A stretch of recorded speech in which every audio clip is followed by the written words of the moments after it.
message sa Run for Peace, isang proyekto ng Malacanang para palawakin ang mensahe ng kapayapaan sa buong bansa. Naman kami na siya yung nagpaunlak, kami nagpapasalamat sa kanya. Hindi na po gusto ko parating. Lahat po tayo ay nangangarap na magkaroon ng kapayapaan at pagkakaayos sa ating bansa. Isang pangarap po po rin yun. Lahat po tayo may kanya-kanyang papel na gagampanan upang makamit natin ang pangarap na yun. Ginagawa ko po ang akin ngayon bilang isang instrumento ng kabataan.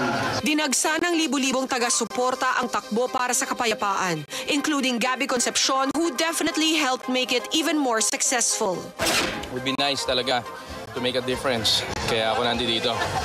Yun, so siyempre mahirap lang yung you exist, you want to live, di ba? And I know I have a reason for being here. It's nice to spread the word, di ba? Hindi man nagpang-abot ang dalawa, naging masaya naman si Richard that both he and Casey's father are fighting for the same cause. Alam nila.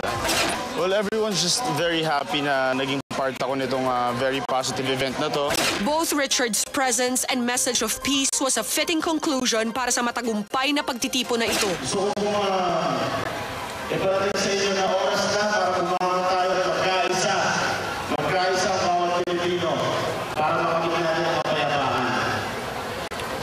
As Gandhi once said, be the difference that you want to see in this world. At yun po ang ginagawa namin. Dahil ang pagsulong po ng Pilipinas at ang pagsulong ng Mindanao ay ating kakamit. Maraming salamat. At kahit busy-busy si Richard, sinikap pa rin itong mabigyan ng kasiyahan ang kanyang mga tagahanga. Kaya naman dumiretso pa ito sa SM Marikina para makapiling ang mga fans na sumusuporta sa Acero. Yesterday's events were definite proof na pagdating sa mga proyekto para sa kabataan, nakahanda si Richard na gawin ang lahat para makatulong in his own way. Sa mga klaseng events, pag inimbita nila ako, I'm always there for them. Sa lahat ng kapuso, sana po lahat tayo magkaisa para sa kapayapaan ng ating bansa. Thank you very much, Chard. And sa mga kababayan natin sa Vienna, Austria, Chard and I will be there this week. Samantala, kanina lang sa SOP namin ni Anjo Eliana, nagkabalikan na sila ng